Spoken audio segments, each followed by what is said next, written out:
In northern Ethiopia, the climate is hot and dry. This is already one of the poorest countries in the world, and it's becoming increasingly hard for local farmers to grow their crops. Until a few years ago, they could count on occasional moderate rainfall. But they say now, with climate change, they no longer can.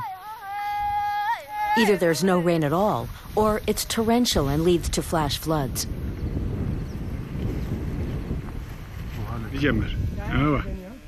Waldu Gebremaskal is among those whose livelihood is at stake. His crops include fruit, millet, wheat, and corn. The last 3 years we had serious problems. There was famine, no rain, only drought. That's why most of the farmers sold their land and moved to the city to find support. But Waldu Gebremaskal wants to stay. There's a reservoir close to his fields that should provide him with backup during the dry stretches.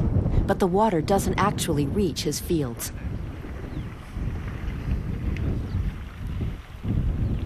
A group of Germans and Israelis are helping local farmers irrigate their fields more efficiently.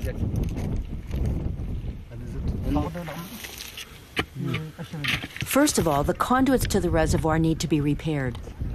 That's where the German Agency for Technical Cooperation comes in.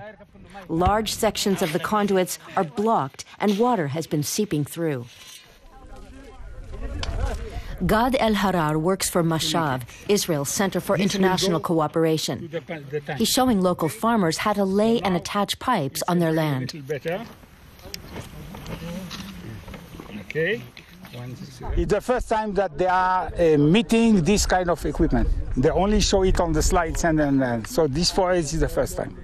So, but I believe that the same people, when they will, after this installation, if we had to do it once again, it will go more faster.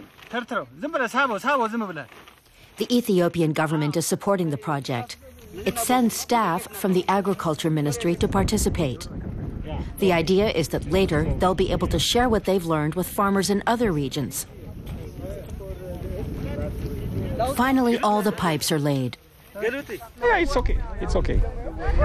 We shall see what is going with the water. The system is still far from watertight. There are still a number of small leaks. The valuable resource is going to waste. We cannot work like this. We are losing a lot of water. So we want to have a technology which is saving water, and we are losing water. The fault lies with the pump, which gets the water from the conduits into the tanks. It's not working and needs to be replaced. The project isn't just about hands-on practice. Participants are also taught theory, and they even get some chemistry lessons. If they can analyze the properties of the soil and assess its salt and mineral content, they'll be able to identify how much water their land and crops require. As part of the project, the Agriculture Ministry staff will continue to help the farmers. Available water in the irrigated zone equal 200. Back in the fields, the irrigation system is ready to go. The hoses have holes in them to dispense water in calibrated amounts. This allows the soil and crops to get precisely the amount of water they need. Tomatoes and onions require more, other vegetables require less water. Here the water consumption is very low. When we plant on our own fields, we consume so much water. This is very different. I'm happy I've had this training.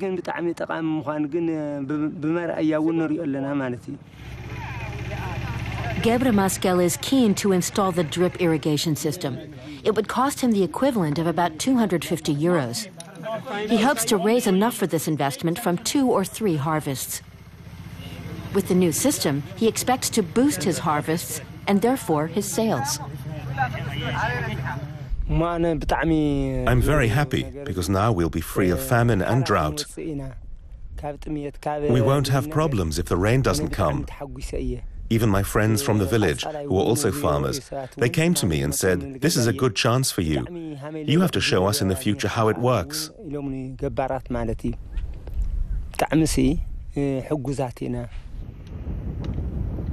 The pilot project is set to run 2 or 3 more years. For these farmers and their families, a better irrigation system will mean a better life.